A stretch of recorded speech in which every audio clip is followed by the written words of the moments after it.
Karamihan sa mga kababaihan ay sinisimulan ang kanilang araw sa isang tasa ng kape. Ngunit paano kung sabihin ko sa inyo na ang hindi ninyo ginagawa para sa inyong vagina tuwing umaga ay maaaring tahimik na nakakaapekto sa inyong enerhiya, sa inyong kumpiyansa, at maging sa inyong kakayahang pumunta sa banyo nang walang kahirap-hirap. Magandang araw, ako po si Dr. Mila De La Paz, isang doktor na dalubhasa sa geriatric care. Sa mahigit 30 taon, nagkaroon ako ng pribilehiyong tulungan ang mga kababaihan, lalo na ang mga higit sa 60 taong gulang na muling maibalik ang kanilang sigla at protektahan ang pinakamahalaga, ang kanilang kasarinan, dignidad at kalusugan. Ito ay isang paglalakbay na lubos kong pinahahalagahan at madalas itong nagsisimula sa mga hindi inaasahang paraan. Alam ninyo, sa ating mga ginintuang taon, madaling isipin na ang vagina ay basta na lamang kasama sa pagtanda. Ngunit sa katotohanan, isa ito sa pinakamalinaw na senyales ng iyong pangkalahatang kalusugan. Maaari nitong sabihin sa iyo ang tungkol sa balanse ng iyong mga hormone, ang paggana ng iyong pelvic floor, at maaari ka pang ang bigyan ng maagang babala tungkol sa mga kondisyon tulad ng osteoporosis. At ang mga unang ilang minuto pagkatapos mong magising, iyon ang panahong pinakamalakas siyang nakikipag-usap sa iyo. Sa artikulong ito, gagabayan ko kayo sa 7 tiyak, praktikal at aprobado ng doktor na mga hakbang na maaari ninyong gawin tuwing umaga. Ang mga simpleng gawin na ito ay idinisenyo upang tulungan kayong alagaan ang inyong vagina, palakasin ang sirkulasyon, maiwasan ang pangmatagalang pinsala, manatiling malusog, at magkaroon ng higit na kontrol sa inyong katawan. At manatili po kayo para sa ika-6 na numero. Karamihan sa mga kababaihan ay nilalaktawan ito, ngunit dito talaga natin nakikita ang mga pinakamaagang senyales ng problema. Kung maagapan ninyo ito, maaari kayong magdagdag ng maraming taon ng mas mahusay na paggana, kumpiyansa at ginhawa sa inyong buhay. Bago po tayo magsimula, kung sa tingin ninyo ay makakatulong ang payong ito, malaking tulong po kung ibabahagi ninyo ito sa isang taong mahalaga sa inyo. Ang inyong feedback ay tumutulong sa akin na malaman kung nasa tamang landas ako. Sige, simulan na natin. Narito ang pinakaunang bagay na dapat gawin ng bawat babaeng higit sa 60 taong gulang para sa kanyang vagina sa sandaling magising siya. Ito ay simple, wala pang 1 minuto, ngunit maaaring magdulot ng malaking pagbabago. Ang pagsusuri sa umaga. Tingnan bago pumunta sa banyo.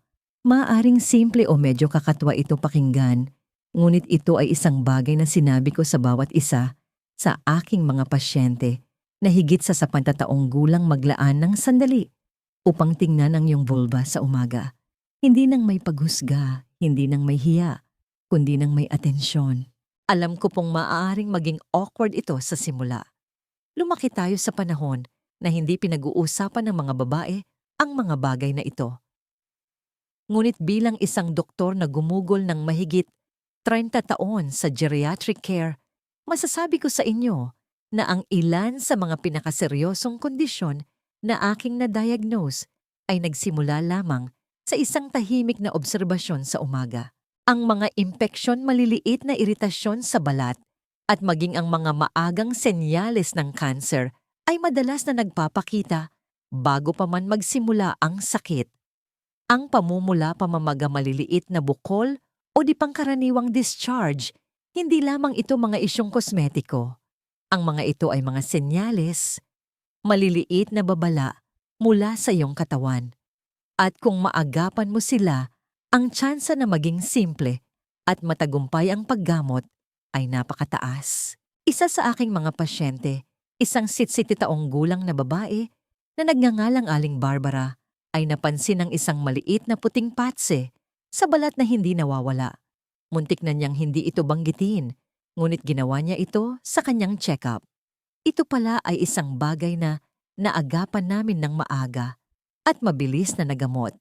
Kung hindi niya tinitingnan, kung hinintay niyang lumaki ang problema, maaring naging iba ang sitwasyon. Huwag itong madaliin. Ilang segundo lamang ito ng iyong umaga. Isipin mo ito tulad ng pagsusuri sa iyong balat para sa mga bagong nunal. Hindi ito isang pabigat. Ito ay matalinong paghahanda. Ito ay tungkol sa paggalang sa iyong katawan, hindi takot. Ito ay tungkol sa pangangalaga, hindi sa pagkabalisa. Ang isang gawin na ito ay madaling kalimutan, ngunit kapag sinimulan mo itong gawin ng regular, ito ay magiging natural na. Ang totoo, mas pamilyar ka sa iyong sariling katawan, mas mabilis mong mapapansin kapag may mali. Ngunit simula pa lamang iyan, ang iyong iniinom bago ka pa man makarating sa banyo ay maaaring magdulot ng nakakagulat na pagkakaiba sa kung paano gumagana ang iyong buong sistema, lalo na sa ibabang bahagi. Pag-usapan natin iyan sa susunod. 2. Mag-hydrate muna bago umihi. Sa halos buong buhay ko, kahit bilang isang doktor, dati akong gumigising at dumidiretso agad sa banyo nang hindi nag-iisip. Gawin na lang. Nararamdaman mo ang pressure at sinasabi ng iyong katawan, umihi ka na ngayon na. Ngunit sa paglipas ng mga taon sa pagtatrabaho, sa libu-libong mga nakatatandang kababaihan, nagsimula akong mapansin ang isang banayad, ngunit mahalagang pattern. Ang mga babaeng nanatiling matalas matatag at may mas kaunting problema sa pag-ihi habang tumatanda ay may iisang tahimik na gawi. Kumuha sila ng isang basong tubig bago pumunta sa banyo. Maaaring tila baligtad sa una iinom ng tubig kapag nararamdaman mo ng kailangan mong umihi. Ngunit narito ang nangyayari sa likod nito. Pagkatapos ng 7 o 8 oras na tulog, natural na dehydrated ang iyong katawan. Ang iyong dugo ay medyo malapot, ang iyong sirkulasyon ay mabagal, at ang iyong mga bato ay sinusubukang gawin ang kanilang trabaho na may limitadong resources. Ang unang baso ng tubig na yon ay tumutulong na gisingin ng dahan-dahan ang iyong sistema. Nagbibigay ito ng senyas sa iyong katawan na ligtas ng ilabas ang mga dumi ng gabi. Higit sa lahat, tinutulungan nito ang iyong pelvic region na mag-rehydrate at pinadadaloy ang dugo kung saan ito kailangan, kabilang na sa iyong mga vaginal tissue. May mga pasyente akong nagsabi sa akin na sinimulan nila ang isang maliit na gawin na ito at sa loob ng ilang linggo, napansin nila ang mas kaunting pagkaapurang umihi, bawas na panunuyo ng ari at maging mas kaunting impeksyon sa pantog. Ito ay tulad ng pag-prime ng isang makina. Hindi mo naman patatakbuhin ang iyong sasakyan ng tuyo pagkatapos ng isang mahaba at malamig na gabi, kaya bakit mo ito gagawin sa iyong sariling katawan? Nagiiwan ako ng isang basong tubig na room temperature sa aking nightstand. Sa ganoong paraan, bago pa man tumama ang aking mga paa sa sahig, binibigyan ko na ang aking katawan ng kailangan nito. Subukan ninyo. Magugulat kayo kung gaano kabilis magre-respond ang inyong sistema. Ngayong nagigising na ang iyong katawan, sa loob pag-usapan natin kung paano padaluyin ang iyong dugo sa labas. At hindi mo kakailanganin ang isang treadmill o sapatos pang gym para sa susunod na ito. 3. Ang 60-segundong paggising ng pelvic floor.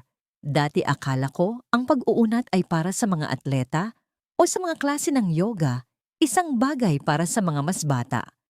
Ngunit habang lumilipas ang mga taon, napansin ko kung gaano katigas ang pakiramdam ng aking katawan tuwing umaga. Hindi lamang sa aking likod o tuhod, kundi sa mas malalim na paraan sa kung paano ko nararamdaman o hindi nararamdaman ang aking pelvic floor. Napagtanto ko na ang kaunting paggalaw sa umaga ay hindi lamang nagpapaluwag sa aking mga kasukasuan. Tinutulungan ako nitong maging mas present, mas buhay, at higit sa lahat, sinusuportahan nito ang sirkulasyon kung saan ito pinakamahalaga para sa mga kababaihan sa balakang. Ang totoo, ang iyong vagina at mga pelvic organ ay vascular. Ibig sabihin, lubos silang umaasa sa maayos na daloy ng dugo upang manatiling malusog at gumana ng maayos. Kapag nakahiga ka ng matagal, lalo na habang tayo ay tumatanda, ang sirkulasyon sa iyong ibabang bahagi ng katawan ay bumabagal ng husto. Isa sa pinakamadaling paraan upang ayusin yon ay isang magaan, 60 segundong pag-uunat na nakatuon sa pelvic floor. Hindi mo kailangang humiga sa sahig. Gusto kong umupo sa gilid ng kama, huminga ng malalim, at dahan-dahang ikiling ang iyong balakang pasulong at paatras. Pagkatapos gagawa ako ng ilang banayad na Kegel exercises, isang bahagyang pagpiga, at pag-release, hindi ito hahawakan ng matagal. Ang simpleng routine na ito ay nagpapadaloy ng dugo, gumigising sa nervous system, at nagbibigay sa iyong ibabang katawan ng banayad na stimulation na kailangan nito para suportahan ang malusog na kontrol sa pantog at kalusugan ng tissue. Marami sa aking mga pasyente ang nagugulat kung gaano kaganda ang kanilang pakiramdam pagkatapos lamang gawin ito sa loob ng 1 linggo. Nagsasabi sila ng mas kaunting pagtagas, mas kaunting pagpunta sa banyo, at mas malaking kumpiyansa sa pagsisimula ng kanilang araw. Makatuwiran lang, kapag uminit ang makina, mas mahusay itong tumatakbo. Ngayong dumadaloy na ang dugo, may isang senyales sa umaga na nagbibigay sa atin ng malakas na sulyap sa iyong kalusugan, isang bagay na napapansin ng karamihan sa mga kababaihan, ngunit bihirang maunawaan. Suriin natin ito sa susunod. 4. Suriin ang iyong pakiramdam sa umaga at kung ano ang ibig sabihin nito. Sa totoo lang po ito ang bahagi ng usapan kung saan karamihan sa mga kababaihan ay naiilang o mabilis na umiiwas. Ngunit gusto kong sabihin sa inyo ang isang mahalagang bagay. Bilang isang taong gumugol ng mga dekada sa pagtatrabaho sa mga babaeng tulad ninyo, ang iyong vaginal sensation ay hindi isang maliit na detalye. Ito ay isa sa pinakatapat na tagapagpahiwatig ng iyong pangkalahatang kalusugan, lalo na ang kalusugan ng iyong mga hormone, iyong mga nerve, at iyong pelvic floor. Hindi mo kailangang isulat o isipin ito ng labis. Pansinin mo lang, may nararamdaman ka bang panunuyo o iritasyon? Mayroon bang anumang discomfort o pressure? O maganda at komportable ba ang pakiramdam? Iyan ay ang iyong katawan na nakikipag-usap sa iyo. Kapag gumising kang komportable at may sapat na lubrication, ito ay isang malakas na senyales na balanse ang iyong mga hormone at malusog ang iyong mga tissue. Kapag nagbago ang pakiramdam na yon, lalo na sa paglipas ng panahon, maaaring may mas malalim na nangyayari. Naaalala ko ang isang pasyente, isang 22 taong gulang na nagngangalang Aling Rosa, na nakakaranas ng papalalang panunuyo at discomfort sa loob ng mahigit 1 taon. Inakala niya na normal lang itong bahagi ng pagtanda. Ngunit pagkatapos naming magsagawa ng ilang pagsusuri, natuklasan namin na mayroon siyang malubhang vaginal atrophy na nakakaapekto sa kanyang kalusugan sa paghihi.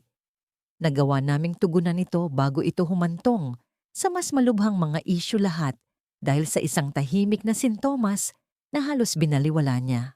Alam kong hindi madaling pag-usapan ito. Ngunit alam ko rin na kapag sinimulan ng mga kababaihan na bigyang pansin ang isang senyales na ito, mas nararamdaman nilang may kontrol sila, hindi na parang pasibo na lang silang tumatanda, kundi aktibong nangangasiwa sa kanilang kalusugan. Ngayon mula sa kung ano ang iyong napapansin, lumipat tayo sa kung ano ang iyong aktwal na ginagawa dahil ang nangyayari sa shower tuwing umaga ay maaring nakakatulong sa iyo o tahimik na nakakasama sa iyo nang higit pa sa iyong inaakala. 5. Maglinis. Ngunit huwag sobra. Sa loob ng maraming taon, naniniwala ako na ang isang mabango at magandang sabon at mainit na shower ang pinakamahusay na paraan upang simulan ang araw na malinis at sariwa. Hindi ko pinag-isipan ang pagkuskos sa bawat bahagi ng aking katawan. Ngunit habang ako ay tumatanda at pagkatapos makita ang daan-daang kaso sa aking pagsasanay, napagtanto ko ang isang mahalagang bagay pagdating sa vagina, ang sobra ay hindi laging mas mabuti. Sa katunayan ng pagiging masyadong agresibo, sa kalinisan ay maaaring magdulot ng mas maraming problema kaysa sa pinipigilan nito. Ang balat ng vulva ay manipis sensitibo at protektado ng isang maselang balanse ng natural na langis at malusog na bakterya. Ang matapang na sabon na pakainit na tubig at malakas na pagkuskos ay maaaring mag-alis ng natural na proteksyon na yon na nag-iiwan sa balat na tuyo iritado o kahit na may bitak. Sa paglipas ng panahon, maaari itong humantong sa mga impeksyon pantal o isang pakiramdam ng discomfort na tila bigla na lang lumitaw. Ang douching ay lalong nakakasama dahil sinisira nito ang natural na vaginal flora. Marami na akong nakitang mga nakatatandang babae na pumupunta sa aking opisina na may pangangati o mahapding pakiramdam na iniisip na may malubhang mali, gayong ito ay dahil lamang sa sobrang paghuhugas o paggamit ng maling mga produkto. Ngayon, simpleng inirerekomenda ko ang paggamit ng maligamgam na tubig at isang banayad, walang pabangong sabon sa panlabas na bahagi ng vulva lamang. Hindi kailangan ng puwersa o pagmamadali. Tulad ng pagsisipilyo, hindi ito tungkol sa kung gaano kalakas mo itong gawin. Ito ay tungkol sa paggawa nito sa tamang paraan ng may pagkakapare-pareho at pag-iingat. Mayroong tahimik na dignidad sa pagtrato sa iyong katawan ng may paggalang. Ang mga maliliit na sandali ng pangangalaga sa shower kapag ginawa ng may atensyon sa halip na naka-autopilot ay maaaring magtakda ng tono kung paano mo tratuhin ang iyong sarili sa buong araw. At kapag inaalagaan mo ang iyong sarili, nang walang hiya binabago nito ang paraan ng iyong paglalakad sa mundo. Ngunit ang susunod na mangyayari kapag umupo ka na para kumain ay maaaring suportahan ang lahat ng iyong ginawa o dahan-dahang simulan itong sirain. Hayaan ninyong ipakita ko kung ano talaga ang hitsura ng isang almusal na malusog para sa vagina. Baka magulat kayo. Kumain ng almusal na mabuti sa vagina. Hindi ako lumaki na masyadong iniisip ang almusal. Tulad ng maraming kababaihan sa aking henerasyon, kinukuha ko kung ano man ang mabilis at pamilyar tinapay cereal, marahil isang suha. Hindi ko ito naunawaan hanggang sa bandang huli ng aking buhay bilang isang doktor at bilang isang babaeng tumatanda na rin kung gaano kalakas ang unang kain na yon, lalo na pagdating sa pagprotekta sa kalusugan ng vagina at ihi. Ang inilalagay mo sa iyong plato tuwing umaga ay may direktang epekto sa iyong mga hormone kalusugan ng iyong tissue at maging sa kalusugan ng iyong pantog. Ang totoo, ang karaniwang almusal puno ng asukal at refined carbs ay hindi nakakatulong sa atin. Ang mga pagkaing mataas sa asukal ay maaaring makasira sa pH balance ng iyong katawan at gawin kang mas madaling kapitan ng yeast infections. Sa mga araw na ito, sinisimulan ko ang aking umaga sa isang mangkok ng plain yogurt na may walnuts, flax seeds at ilang pirasong berries. Minsan magdadagdag ako ng isang hard-boiled egg o isang hiwa ng whole grain na tinapay na may abokado. Ang ganitong uri ng almusal ay nagbibigay sa iyong katawan ng mga sustansyang kailangan nito tulad ng probiotics, healthy fats, at phytoestrogens upang suportahan ang hormonal balance, tissue elasticity, at pangmatagalang sigla. Isa sa aking mga pasyente, isang 68 taong gulang na babaeng nagngangalang Martha, ay ginawa lamang ang isang pagbabagong ito sa loob ng isang buwan. Bumalik siya sa akin at sinabing, "Dok, hindi ko alam na ang pagkain ay maaaring magdulot ng ganoong kalaking pagkakaiba doon sa ibaba. Ngunit kaya nito at ginagawa nito.